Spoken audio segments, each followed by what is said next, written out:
Сәлем достар, сіздермен бірге Нөрікті бүгін біз таңшолпан жұлдызын көріп тұр. Соны түсіретін боламыз. Мен бұны бірнеше рет көріп тұрмын өмірімде достар.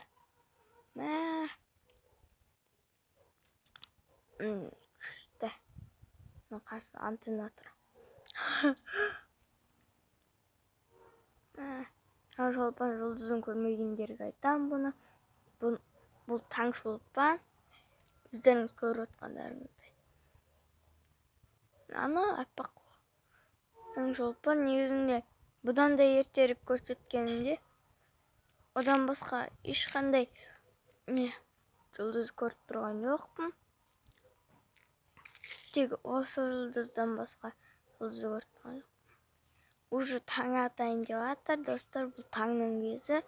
Ұнаса лайк, каналға жазыламыз достар. Сау саламаттар болыңдар.